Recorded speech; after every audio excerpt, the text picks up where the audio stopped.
अब इंटरमीडिएट में पहले जैसे व्याख्या वगैरह नहीं आती हैं। अब एक टॉपिक आएगा, उसमें से 5 क्वेश्चन आपके दिए जाएंगे, आपको उनको उत्तर देना है, आपके 10 नंबर का काम हो गया। हम आज पवन दूतिका का वही वीडियो बना डाल रहे हैं जो पेपर में जैसे पूछा जाता है ना, उसी तरह से हम अब लिखेंगे। अब जो है पहले जैसा सिस्टम खत्म है। आइए देखते हैं वीडियो में। वीडियो लाइक करिए, कमेंट करिए और शेयर कर दो, जिससे अन्य बच्चों को भी फायदा मिले। बैठी खिन्ना एक दिवस वे गेह में थी अकेली, आके आंसू दृग युगल में थे धरा को भिगोते। आई धीरे इस सदन में पुष्प सदगंध कोले, और प्रातः वाली सुपवन इसी काल वातायनों से। संतापों को विपुल बढ़ता देख के दुखिता हो, और धीरे बोली सदुख उससे श्रीमती राधिका यूं। प्यारी प्रातः पवन क्यों मुझे है सताती, और क्या तू भी है कलुषित हुई काल की क्रूरता से।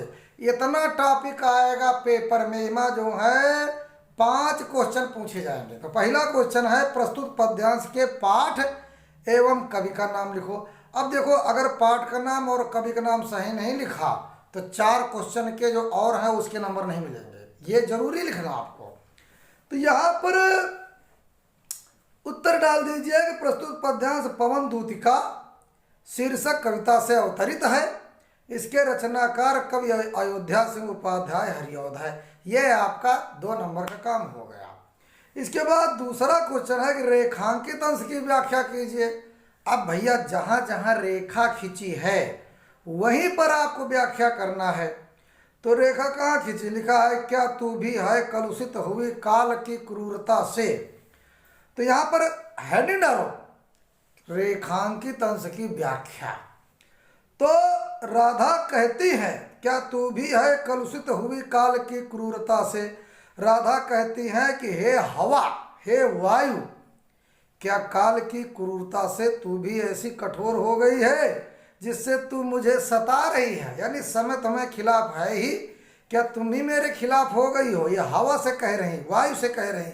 कौन, राधा जी। इसके बाद अगला क्वेश्चन है कि घर में खिन्न अकेली कौन बैठी थी। तो उत्तर में लिखो कि राधा घर में खिन्न अकेली बैठी थी, है ना। फिर अगला क्वेश्चन है कि वातायनों से कौन आई। या वातायनों माने क्या होता है, खिड़कियां। तो प्रातः काल की सुंदर वायु या वातायन यानी वातायन यानी झरोखे के रास्ते से आई, मार्ग से आई। अगला क्वेश्चन है कि श्रीमती राधिका किससे क्या बोली। तो श्रीमती राधिका सुगंधित वायु से बोली कि तू मुझे इतना क्यों सता रही है। ये आपका 10 नंबर का क्वेश्चन हो गया। मारे परेशान ना हो, खाली वीडियो देखो, एकदम बढ़िया नंबर रही हैं। अब पहले जैसे पेपर नहीं आते हैं, इस तरह से आएंगे। अगला है मेरे प्यारे नव जलद से कंज से नेत्र वाले, और जाके आए न मधुबन से और न भेजा संदेशा। मैं रो रो के प्रिय विरह से बावली हो रही हूँ, और जाके मेरी सब दुख कथा श्याम को तू सुना दे। ज्यों ही मेरा भमन तस्तु अल्प आगे बढ़ेगी, और शोभा वाली सुखद कितनी मंजू कुंजे मिलेंगी, है ना। प्यारी छाया मृदुल स्वर से मोह लेंगी तुझे वे, और तो भी मेरा दुख लख वहाँ जान विश्राम लेना। तो यहाँ पर देखिए पहला क्वेश्चन है कि राधा किसके द्वारा कृष्ण को संदेश भिजवाती है। अरे यार, तो उत्तर लिख दो कि राधा पवन के द्वारा कृष्ण को संदेश भिजवाती है। अगला क्वेश्चन है कि कृष्ण का सौंदर्य कैसा है, उल्लेख कीजिए। अब जो राधा ने वर्णन किया था, है ना, अयोध्या सिंह उपाध्याय ने राधा के शब्दों में वर्णन किया कि कृष्ण नव मेघ की आभा वाले हैं, नील कमल के समान नेत्रों वाले हैं, तथा जो बसंत ऋतु जाने के बाद पुनः न आए। जैसे बसंत गया और फिर नहीं आता है, साल भर बाद ही आता, लेकिन कृष्ण जी तो वो भी नहीं आए थे। बसंत ऋतु के जाने के बाद पुनः न आए, ऐसी स्थिति वाले हैं, तथा उन्होंने कोई संदेशा तक नहीं भेजा है, ऐसे है। कौन ऐसे हैं? कृष्ण जी हैं। वह चले गए, ऐसा थोड़ा करना चाहिए। पहले जो है प्रेम करो, आप छोड़ के भाग गए, ये गलत बात।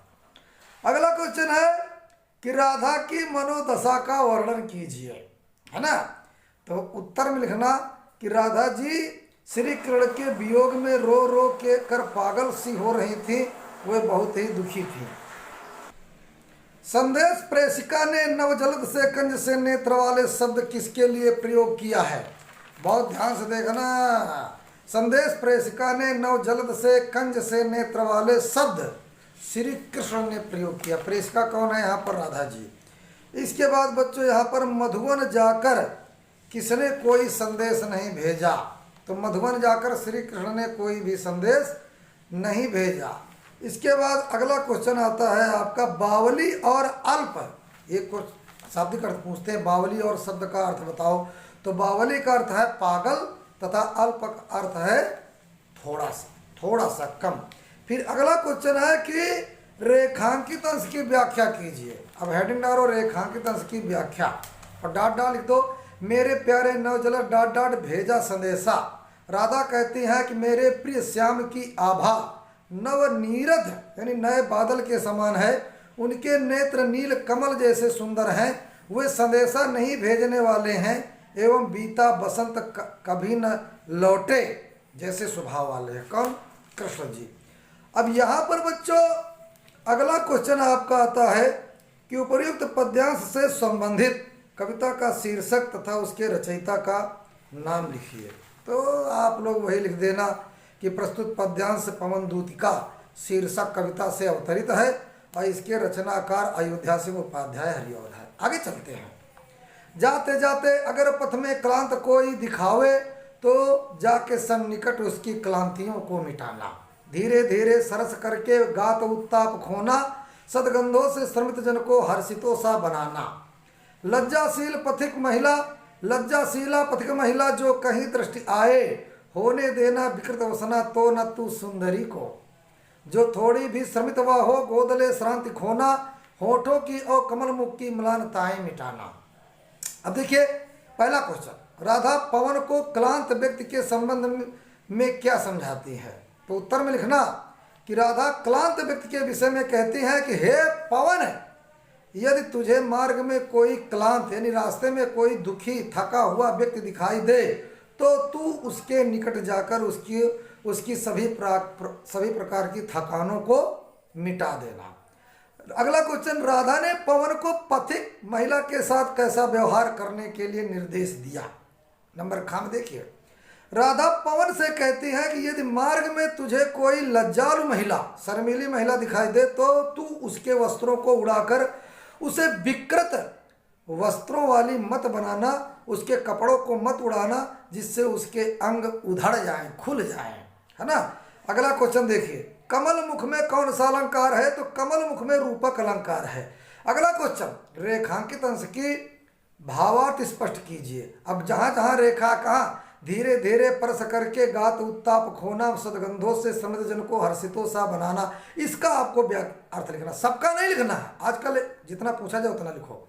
हे पवन, रेखांकित अंश की व्याख्या इसकी हेडिंग डालो। हे पवन, तू धीरे धीरे उसके अंगों को स्पर्श करते हुए उसके तन का ताप मिटाना तथा थके हुए व्यक्ति को अच्छी अच्छी सुगंध प्रदान करके उसे प्रसन्न चित्त व्यक्तियों के समान बना देना।